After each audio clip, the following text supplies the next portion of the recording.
Hi guys, welcome back. Today we are going to talk about interest rates.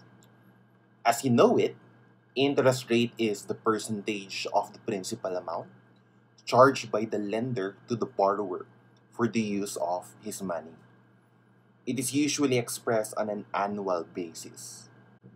But why is it that some loan types have higher interest rates than other types? And for some loan types, why do interest rates vary depending on who the borrower is despite having the same terms? This is what we're going to talk about in this video lecture. I'll start with the loanable funds theory. Just like any other good or service, borrowing money has a price. Interest rate is the price of borrowing such money. According to this loanable funds theory, the interest rate is determined by the supply and demand of funds in the economy.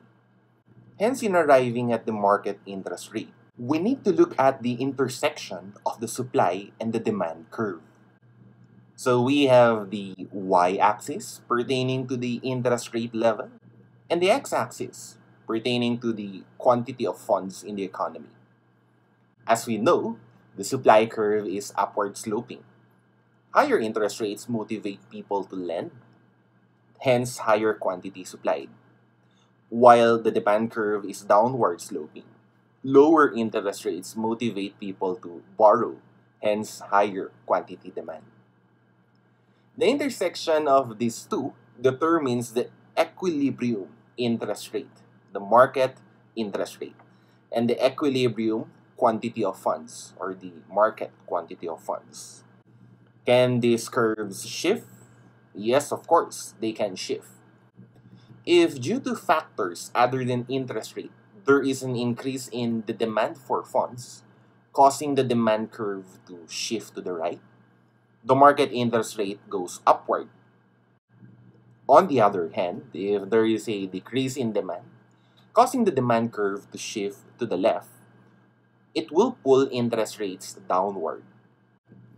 On the supply side, if due to factors other than interest rate, there is an increase in the supply of funds, causing the supply curve to shift to the right, the market interest rate goes down. On the other hand, if there is a decrease in supply, causing the demand curve to shift to the left, it will push interest rates upward. We have reviewed these basic economic concepts. Now, what factors then would affect the level of market interest rates? What would be the reason why interest rates may go up or go down on certain circumstances? To answer that, we shall proceed to the determinants of interest rates. These are production opportunities, time preference for consumption, inflation, and risk. I'll start with production opportunities. Production opportunities are the investment opportunities in productive, that is, cash generating assets. Borrowers will only borrow when the investments they engage in would earn more than the interest rate.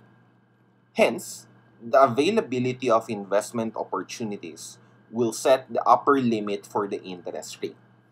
If an investment opportunity will give a return of 9% before interest, then the maximum interest that one would be willing to pay to engage in that investment, assuming that the funds need to be borrowed, is also 9%. Again, the availability of these investment opportunities, their returns, will set the upper limit for the interest rate. Next, we'll go to time preference for consumption. Time preference for consumption means the preference of consumers for current consumption versus saving for future consumption.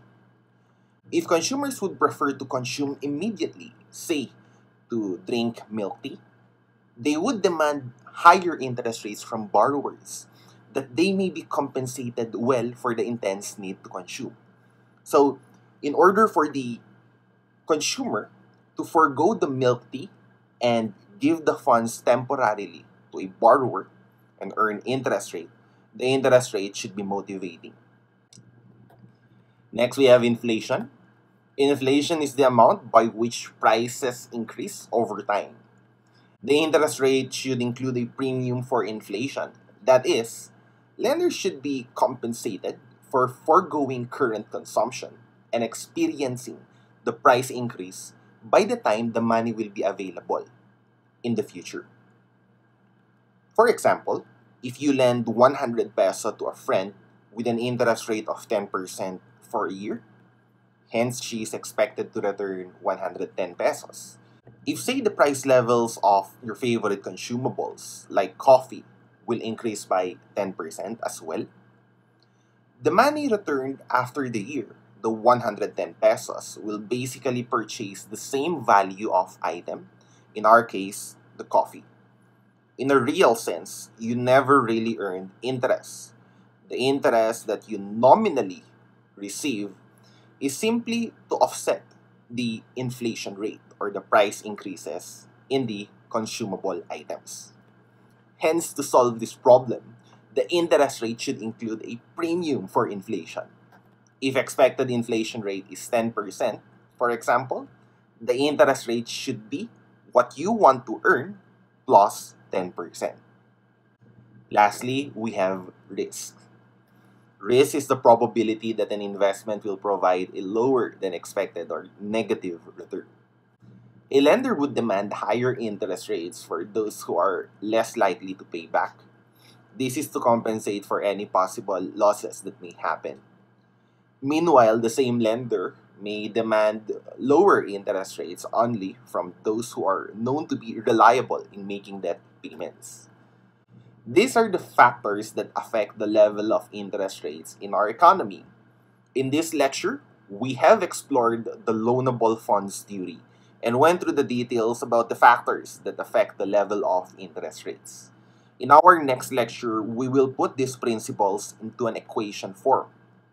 As always, like when this lecture has been very helpful for you, comment for suggestions and some feedback, hit that bell button to be updated for future content.